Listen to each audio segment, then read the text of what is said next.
Bonjour, bienvenue dans Dimanche en Politique, votre magazine de débat régional. Hello Laurent. Aïe Patrick. Eh oui, on va parler anglais aujourd'hui avec notamment ce terme qui a surgi dans l'actualité, voilà 3 ans maintenant.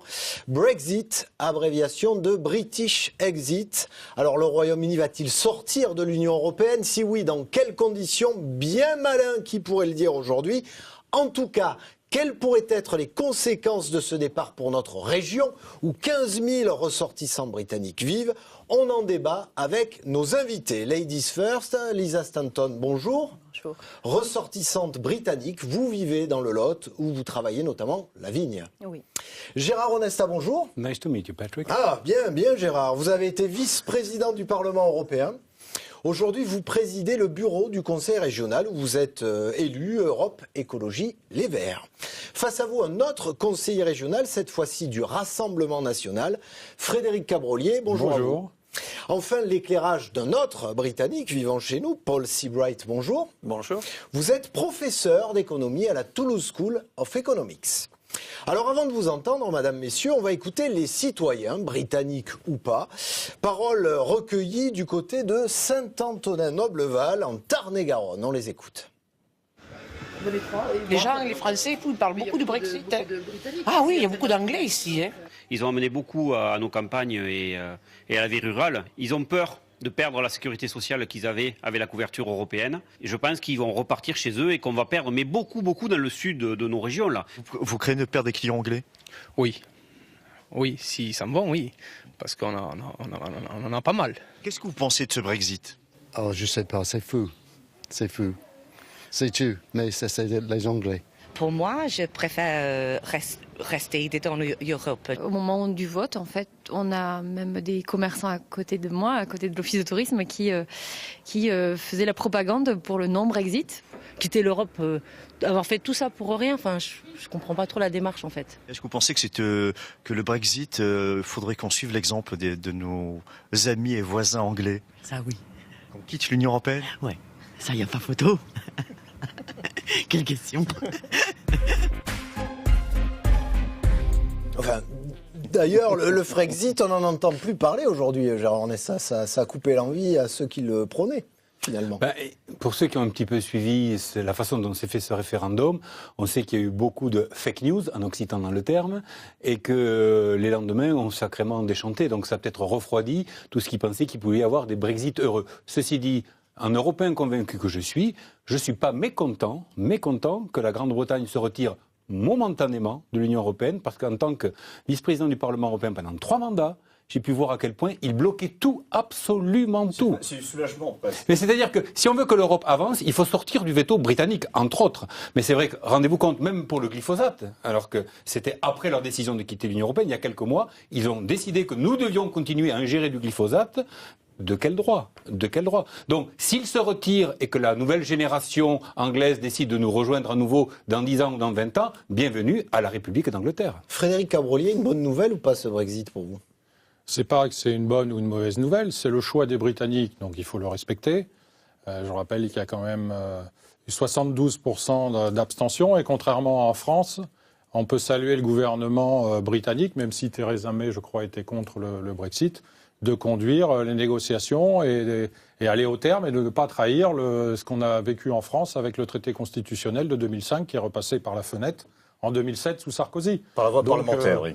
Donc ça dépend pour qui, une bonne nouvelle. Je suppose que les Britanniques sont très divisés sur la question et que pour certains c'est une bonne nouvelle et on verra. Lisa Stanton, justement, ça divise chez vous? Est-ce que même au sein même de certaines familles, ça peut diviser? Absolument. Même dans ma propre famille, il y a quelques-uns qui sont pour et d'autres qui sont vraiment contre. Et évidemment, moi, j'habite en France, donc je suis complètement contre. C'est une énorme tristesse parce que moi, je suis européenne et de m'enlever ça, ça me brise. Vous pensez que ça pouvait arriver un jour, un tel scénario? Est-ce que vous avez envisagé un Brexit 5 ans, 10 ans en arrière? Non, jamais. Ça m'a vraiment choqué. C'est-à-dire quand Cameron a lancé le référendum, il ne pensait pas à ce résultat-là. Oui, Paul Seabright, est-ce que vous pensez qu'ils avaient aussi envisagé tous les scénarios, notamment économiques? Non, bien sûr, il n'y avait même pas pensé. Il y a cette fameuse question de la frontière irlandaise à laquelle personne n'avait pensé. on voyait de la tête de Boris Johnson le lendemain du vote que lui non plus n'y avait pas pensé. Pour lui, prendre la tête des revendicateurs du livre pendant la campagne, c'était un choix tactique. Il se mettait en place pour succéder à Theresa May après la sortie, enfin après le. C'était un calcul politicien. Tout à fait, et visiblement, il ne s'y attendait absolument pas. Personne ne s'y attendait, et je pense que, par exemple, toute la complexité des chaînes de production qui risquent d'être torpillées par le résultat d'une sortie sans accord. Honnêtement, personne n'y avait pensé. On va y venir justement à toutes ces répercussions économiques, mais tout d'abord, on l'a bien vu, une communauté britannique vivant en France très inquiète, avec un chiffre indicatif, Laurent. Oui, Patrick, en Haute-Garonne, en 2016, 134 ressortissants britanniques ont demandé leur naturalisation. Un an après l'annonce du Brexit, 291 demandes de naturalisation. C'est-à-dire que ça a vraiment fait bouger ligne et incité les Britanniques à devenir français. C'est une réelle inquiétude, ça, la nationalité française aujourd'hui, pour les ressortissants britanniques qui vivent ici, Lisa Stanton? Oui, en fait, moi aussi, je voudrais faire la demande. Je suis en train de monter le dossier. Donc, c'est quelque chose que beaucoup d'Anglais ont déjà demandé et je connais beaucoup d'autres qui vont faire la même chose. C'est essentiel, dans mon avis, si on sort sans accord. Il y a même des guichets particuliers qui pourraient être mis en place, notamment dans les préfectures. Il faut aider ces démarches, il faut fluidifier tout ça maintenant, ici dans notre région. D'après vous, Gérard Onesta? Alors, vous avez compris que le retrait momentané d'un pays totalement bloquant dans la construction européenne... Enfin, momentané, rien ne dit que ça ne durera pas 50, 100 ans, 150 ans. On verra, mais je crois comprendre que la jeunesse britannique est extrêmement favorable à rester dans l'Union européenne. Et or, c'est la jeunesse qui fait les électeurs de demain, donc la majorité de demain. Donc, mais partons de l'hypothèse qu'ils sortent. Il vaudrait mieux qu'ils sortent avec un bon accord. Parce que sortir sans accord, alors là, c'est le chaos. C'est le chaos pour nos amis britanniques, mais c'est le chaos également pour notre région. Nous avons voté cette semaine en assemblée plénière un rapport sur les conséquences du Brexit dans la région Occitanie. C'est pas piqué des hannetons. Il n'y a pas simplement que la complexité de douane, il y a les complexités juridiques, des complexités d'assurance, des délais. Il faut savoir que près de un quart du pinard qui est ingurgité par les gosiers britanniques a été élevé dans les caves, une bouteille sur 4 dans les caves occitanes, exportées en Grande-Bretagne vient d'Occitanie. Voilà. Donc c'est extrêmement important. Donc n'importe quel deal de type norvégien ou autre est mieux que le no deal. Mais c'est pas à nous de le dire. Malheureusement, c'est pas à nous de le dire. Frédéric Cabrolier, il faut aider aujourd'hui la communauté britannique qui est en France dans ces démarches parce qu'il va y en avoir. On parlait de l'assurance maladie, on parlait de la nationalité. Bien sûr, il n'y a pas de raison de ne pas aider nos amis britanniques, mais je trouve qu'on en fait beaucoup. Je crois que c'est un peu voulu par l'Union européenne. Il y a M. Tusk... vous n'allez pas nous sortir un test de complot? Non, mais M. Tusk, quand même, il y a quelques... sous-entendu, c'était on alimente les peurs. Je peux terminer? Allez-y. Il y a M. Tusk, président du Conseil européen, qui, il y a quelques semaines ou quelques jours, a dit que les partisans du Brexit auraient une place privilégiée en enfer. Et je pense que l'Union européenne... je sais d'ailleurs que la première fois que Theresa May est allée présenter le plan de retrait, elle a ressenti comme une humiliation. Donc ça, c'est une petite vague sur le fond. Ça, c'est une petite vague sur le fond. Est-ce que vous pensez qu'on exagère le tableau en noir? Oui, mais je pense surtout qu'on fait en sorte de faire un exemple vis-à-vis des autres pays qui éventuellement voudraient sortir demain pour montrer que c'est compliqué. Je rappelle qu'en plus, l'Angleterre avait, contrairement à nous, n'avait pas l'euro et était en dehors de Schengen. Donc imaginez, voilà. Donc après, vous me dites, il faut aider. Mais la France, depuis le début de l'année, j'ai vu, je me suis un peu documenté, a sorti 6 ordonnances, justement par rapport, qui ont été adoptées au niveau national, par rapport à cette sortie, sur le droit des citoyens britanniques notamment, et assurer la continuité dans le domaine de la finance. Ce qui est essentiel pour les Britanniques. Donc il y a des choses qui sont mises en place. Il faut arrêter de faire peur aux gens. Voilà, et il faut respecter surtout et je me félicite que ce grand pays respecte le vote de son peuple. Paul Seabright, on exagère, on en fait trop ou pas d'après vous?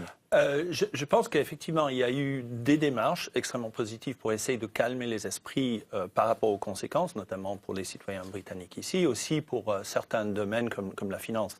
Mais n'oubliez pas que même si on imagine que le lendemain d'une sortie sans accord, tout le monde pourrait continuer comme avant, il y a des questions de normes et dans la question de la conformité des produits aux normes qui pourraient nous conduire dans une situation de catastrophe. Et j'illustre.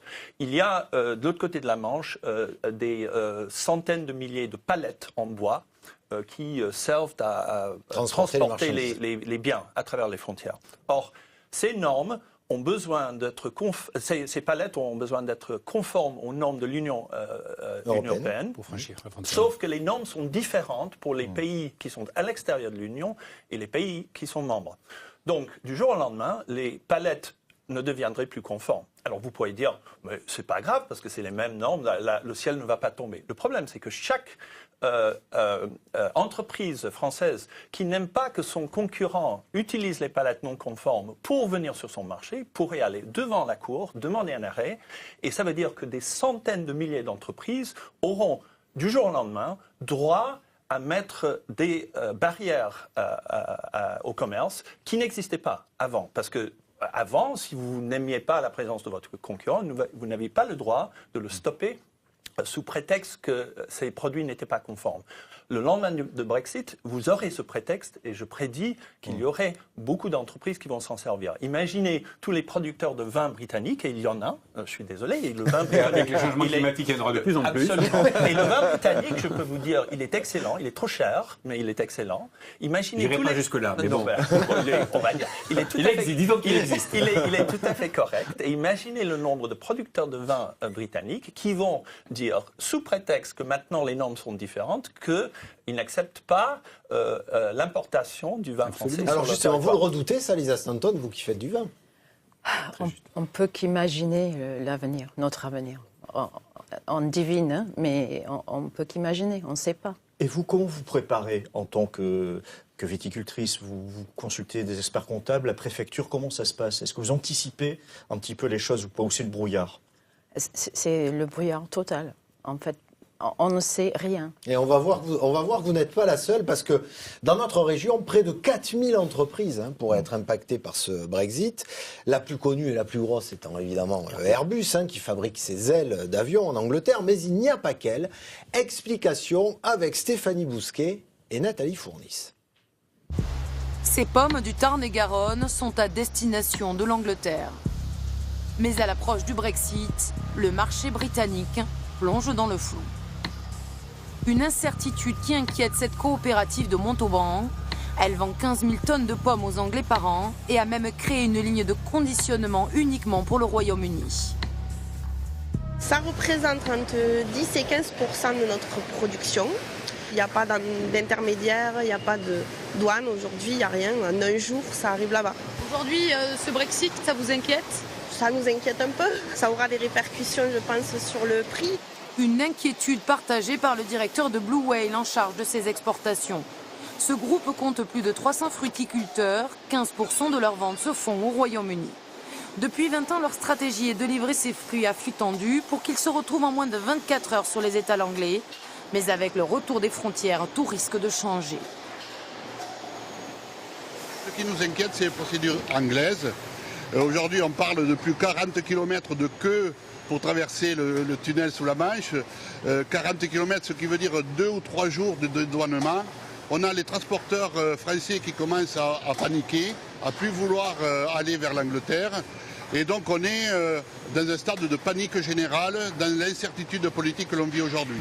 Une perte de compétitivité qui pourrait mettre en difficulté les entreprises Occitanie, trop éloignées des îles britanniques. Un scénario catastrophe que l'État et les douanes françaises appréhendent depuis des mois. En Occitanie, des réunions sont organisées à destination des 8000 entreprises qui travaillent avec le Royaume-Uni pour les préparer au retour des formalités douanières. Problème, pour l'instant, seulement 250 ont répondu à l'appel. Je pense que les dirigeants et les cadres d'entreprise attendent la décision pour savoir quelle date, comment, quelle sauce ils vont être mangés. Je pense que c'est une erreur. Ce qui risque de se passer, et c'est ce que je crains, c'est que le jour J, on ait des appels un peu affolés des opérateurs en disant « voilà, mon camion est bloqué en frontière, qu'est-ce que je fais ?» Donc il faut se rapprocher le plus précocement possible de nos services. Les grands groupes, en revanche, comme le géant de l'aéronautique Airbus, ont bien pris la mesure du problème. Depuis plusieurs mois, il stocke déjà des pièces venues d'Angleterre sur le continent pour éviter des retards de livraison. Tom Menders a même menacé de déplacer ses usines anglaises. Il y a quelques semaines, les dirigeants d'Airbus ont de nouveau tiré la sonnette d'alarme. On ne peut pas résister à tous les scénarios. Il y a une limite à ce qu'on peut faire et c'est pour ça qu'on a besoin que les politiques prennent en main la situation de façon constructive. Bref, avec ou sans accord, la sortie du Royaume-Uni de l'Union européenne sera bel et bien une onde de choc. Mais aujourd'hui, difficile de dire quelle ampleur elle prendra. Alors, 4000 entreprises concernées en Midi-Pyrénées, 8000 sur l'ensemble de l'Occitanie. On a besoin que les politiques prennent les choses en main, disait le patron d'Airbus, Gérard Onesta. Vous avez discuté en assemblée plénière ce jeudi d'un plan d'action contre les conséquences du Brexit, mais pour l'instant, on ne les connaît pas. Ils sont difficiles, effectivement, à prévoir. Donc, ce que dit notre plan, à la modeste mesure de ce que peut faire une région. Nous ne sommes pas un État membre. Pas encore, diront certains. C'est d'abord d'accompagner les entreprises dans le dédale juridique, que nous a très bien expliqué Paul, parce qu'effectivement, il va falloir les accompagner pour voir quelles sont les nouvelles normes, les nouvelles contraintes, et également peut-être simplifier toutes les démarches possibles pour continuer à accueillir nos amis britanniques, les étudiants. Si Erasmus disparaît demain, on le remplace par quoi ? Vous savez, c'est ça va faire du conseil de l'aide, mais admettons qu'Emmanuel Macron ne soit pas en week-end à la manger, il nous regarde. Qu'est-ce que vous diriez au président de la République français ? Vous lui direz quelles sont les mesures, vous, en tant que responsable politique, que vous souhaitez voir appliquées au niveau national ? Franchement, si je pouvais avoir la chance de convaincre Emmanuel Macron sur quelque chose, je lui dirais changez l'Europe. C'est-à-dire faites une Europe qui soit enfin sexy, qui parle aux citoyens, qui soit basée sur les droits fondamentaux et pas sur des normes, pas sur une opacité de décision. Parce que si on avait fonctionné comme ça, peut-être que les Britanniques seraient toujours là, que l'Europe fonctionnerait et que nos entreprises se porteraient mieux, pas simplement parce qu'on a un grand marché, mais qu'on a envie de vivre ensemble. Oui, parce qu'il y aurait un élan. Cette belle chose. Voilà. Donc je pense qu'il faut bien comprendre que le Brexit, c'est pas une maladie, c'est le symptôme d'une maladie beaucoup plus large. C'est la refondation de l'Union européenne dont il s'agit. Par rapport à ce plan, est-ce que peut faire à son échelle la région ? Et ce plan que vous avez, vous également, débattu en assemblée plénière jeudi. Effectivement, on reprend, moi j'ai écouté les débats jeudi, on reprend quand même des dispositifs qui existent déjà. On va aider les entreprises qui vont exporter au travers du PASS, en viticulture et tout ce qui est agriculture. En matière de tourisme, il y a des mesures aussi qui sont mises en place. Enfin, je ne vois pas pourquoi, quand on dit démarchage des voyagistes, notamment avec le groupe Accor, développer les relations presse, notamment en Grande-Bretagne, je ne vois pas pourquoi on a attendu le Brexit pour le faire. Je voudrais reprendre ce qui a été dit quand même. Nous contestons cette construction technocratique de l'Union européenne, mais nous sommes européens, profondément européens, et effectivement, il faut la réorienter dans une libre coopération entre États souverains, entre États-nations souverains, sur le modèle de ce qu'est Airbus, qui au départ, vous le savez, ne doit rien à l'Union européenne. Voilà, donc ça c'est important quand même de le comprendre. Et c'est nécessaire, et ça sera l'enjeu chez nous des prochaines élections européennes. Le séisme, c'est s'il n'y a pas d'accord du tout, si c'est une sortie sans no deal, Paul Seabright ? Ah non, là c'est grave. Et je pense que tout ce qu'on voit à la Chambre des communes est une espèce de ce qu'on appelle brinkmanship en anglais, parce que personne finalement ne veut sortir sans accord. Le problème, c'est quel accord ? Et tout le monde est en train de jouer à la roulette russe pour essayer de tirer la couverture vers eux, pour avoir le type d'accord qu'ils préfèrent. Mais tout le monde, à mon avis, serait catastrophé par le résultat d'un non-accord, pour les raisons que j'ai données. Vous n'êtes pas politique, vous êtes économiste, mais malgré tout, en tant que citoyen, comment vous jugez le comportement du gouvernement britannique dans ces négociations ? Parce que vu de France et d'Occitanie, on a l'impression que c'est un peu un grand bazar et qu'on ne sait pas trop où on va. Comment vous jugez le gouvernement de Theresa May ? Je pense que c'est un psychodrame familial, vraiment, et je le dis sans ironiser. Le Parti conservateur est quand même une espèce de grande famille avec les querelles et les amitiés et le côté affectif. Et je pense que ce qu'on a vu sortir en plein jour, c'est comme quand il y a une famille qui se déchire devant les voisins, devant les amis, personne ne sait quoi dire et tout le monde se dit mais comment ils peuvent se comporter comme ça, et c'est un peu ça. N'oublions pas que Boris Johnson et David Cameron étaient adolescents en même temps à Eton College ensemble, et qui sait dans leur rivalité quels ont été les moteurs psychologiques de cette issue. Lisa Stanton, vous vivez sur un territoire où il y a une communauté britannique importante. Est-ce que vous pensez également que ce Brexit peut avoir une répercussion au niveau des territoires où vous habitez, vous? Oui, je pense. Il y a déjà des voisins, des gens que je connais qui vont peut-être partir.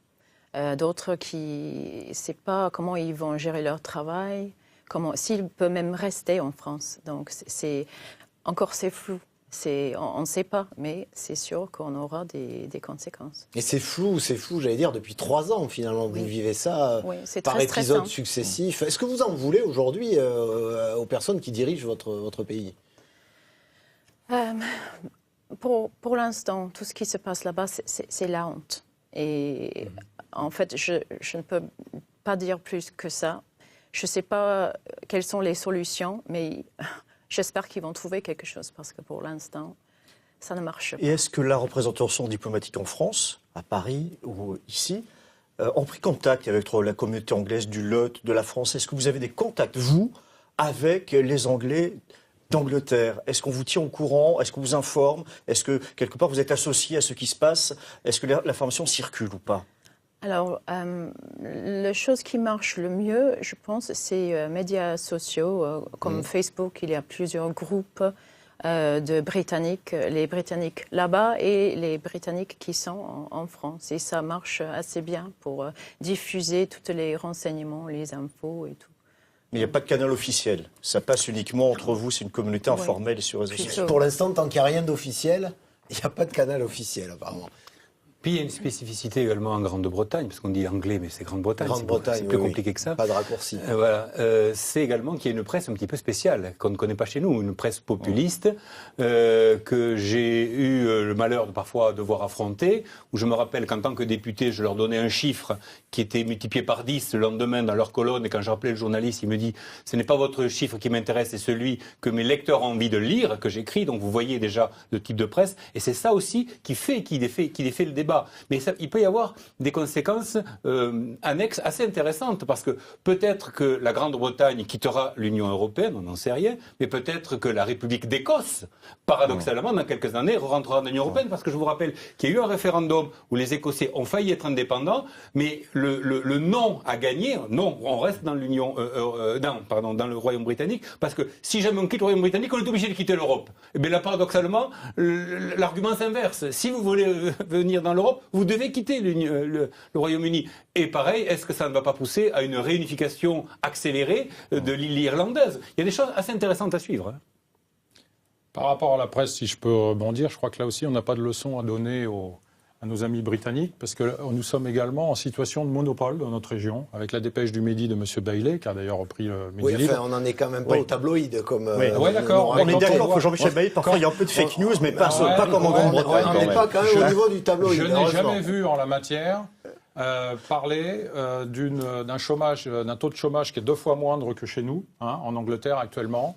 Je n'entends pas parler des salaires. Avec un taux de précarité 2 fois supérieur, parce que vous avez des jobs qui sont des... Mais nous aussi, on a de la précarité, ça s'appelle les gilets jaunes. Et également, il y a les salaires qui augmentent là-bas, qui augmentent de plus de 2%, ce qui est loin d'être le cas, et je ne parle même pas de nos retraités, depuis peu avec la désindexation par rapport à l'inflation. Donc voilà, on n'a pas de leçon, encore une fois. Et quand vous dites que vous avez honte, eh ben moi j'admire à la fois ce peuple et ce gouvernement qui, encore une fois, applique ce que le peuple, et nous en aurions besoin, c'est ce que nous souhaitons en France. Mais il y a de nombreux témoignages comme quoi le référendum a été pipé, tronqué, de faux chiffres, Juste une chose, excusez-moi, par rapport à ça, pour répondre. J'ai regardé le reportage sur la chaîne parlementaire, justement, cette semaine, sur le Brexit. Ce qui m'a frappé, et j'y vois une similitude avec la France, c'est que ceux qui ont voté pour le Brexit avaient des considérations par rapport à l'immigration. On fait passer les problèmes d'immigration avant tout et le problème de préservation de leur identité. Et on retrouve un peu ce clivage en France, effectivement, entre ce que vous appelez les populistes et ceux qui étaient contre le Brexit. On a bien compris. Faisait passer les considérations économiques avant tout le reste. On a ce clivage également chez nous. Paul Seabright, et on va le voir vous qui avez les chiffres, et notamment les statistiques et les chiffres économiques, est-ce qu'on a menti aux Britanniques ? Oui, absolument. Je pense que si M. Johnson avait menti aux actionnaires d'une entreprise publique comme il avait menti aux électeurs britanniques, il aurait eu des conséquences juridiques extrêmement graves. Mais ce n'est pas comme ça la vie politique. Il a pu mentir et en sortir sans conséquences.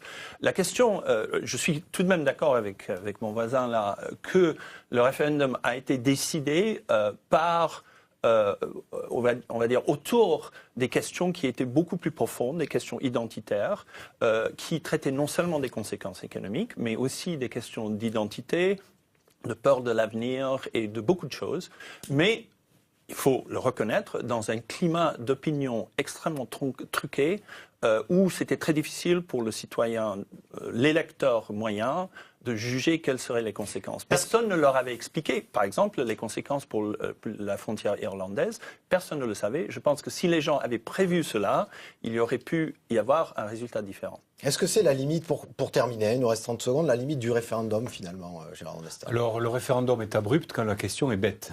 Ouais. Il aurait fallu peut-être un référendum à choix multiples en disant, en tranchant ce que les députés britanniques n'arrivent pas à trancher, quel type de relation vous voulez avec l'Union européenne ? Rien du tout, un petit peu plus, un petit peu moins, voilà.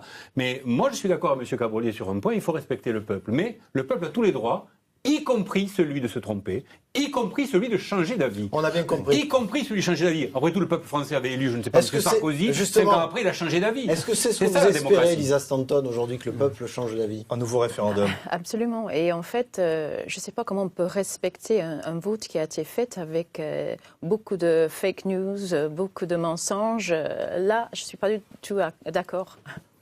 Merci en tout cas à vous quatre d'avoir accepté. On a essayé de ne pas faire de fake news. Hein. Non. Merci à vous quatre. Tous les jours.